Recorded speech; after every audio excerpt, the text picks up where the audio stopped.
Bonjour à tous et bienvenue dans le module Phoning. Aujourd'hui, je vais vous présenter comment fonctionne ce module. Tout d'abord, afin d'accéder au module Phoning, il faut aller dans le menu Outils qui se situe dans la barre de menu bleu en haut du logiciel. Ensuite, il faut cliquer dans Liste des campagnes. Ici, vous trouverez toutes vos campagnes effectuées, que ce soit de l'emailing ou bien du phoning.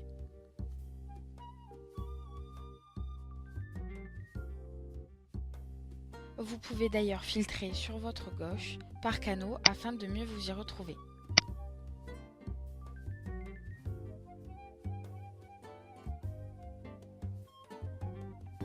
Nous allons d'abord commencer par créer une nouvelle campagne de phoning.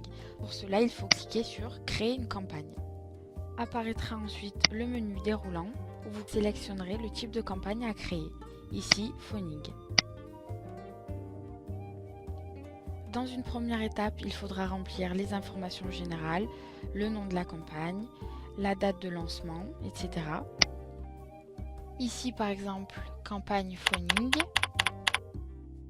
Le responsable, Laura Dupont. Le statut de la campagne, donc en préparation. Vous choisissez la date de lancement ainsi que la date de clôture. Vous pouvez rajouter une description si nécessaire et vous pouvez passer à l'étape suivante. La deuxième étape consiste à sélectionner les utilisateurs participant à cette campagne. Ici, Dupont Laura par exemple. Les participants sont vos salariés ou les personnes externes en charge de réaliser les appels téléphoniques. Une fois cette deuxième étape terminée, vous pouvez passer à la troisième étape. Cette troisième étape consiste à choisir les destinataires de cette campagne. Vous cliquez donc sur Ajouter des contacts. Vous avez la possibilité de faire une recherche avancée en choisissant par exemple que les clients. Vous cliquez sur Rechercher et ensuite vous pouvez ajouter donc tous vos clients à la campagne. Vous choisirez maintenant la campagne pour laquelle vous voulez ajouter ces destinataires.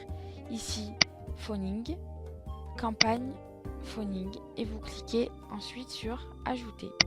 Les contacts ont été ajoutés à la campagne. La troisième étape est donc finie. Les statistiques apparaîtront après. Une fois les trois étapes finies, pour démarrer la campagne, il faut revenir aux informations générales pour passer le statut de la campagne de préparation à En cours. Vous cliquez ensuite sur Enregistrer et lorsque vous revenez à la liste des campagnes, vous verrez ce petit œil qui permet de visualiser la campagne.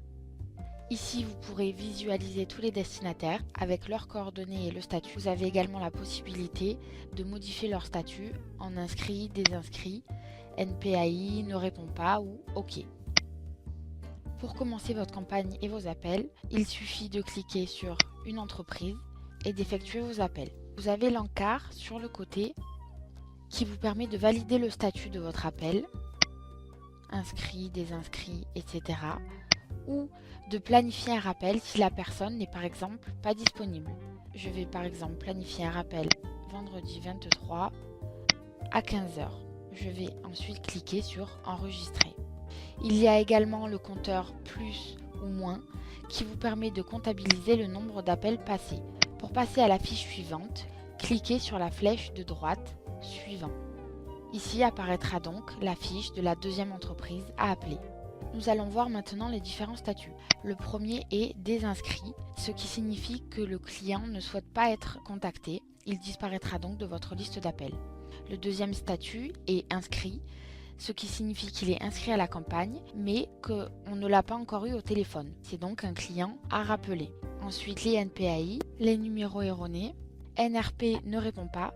Dans ce cas, il faut programmer la date et l'heure du rappel et à échéance, la fiche remontera automatiquement dans votre liste d'appels. Ensuite, OK, ce qui signifie qu'on a eu la personne au téléphone et elle disparaîtra donc également de votre liste d'appels. Il faut savoir que quand on accède à la campagne et qu'on veut rappeler uniquement les inscrits, donc ceux qui n'ont pas répondu, il faut toujours avant filtrer sur inscrits avant de cliquer sur l'entreprise pour commencer. Sinon, la liste d'appels contiendra les OK et les désinscrits, alors qu'on ne veut rappeler que les inscrits.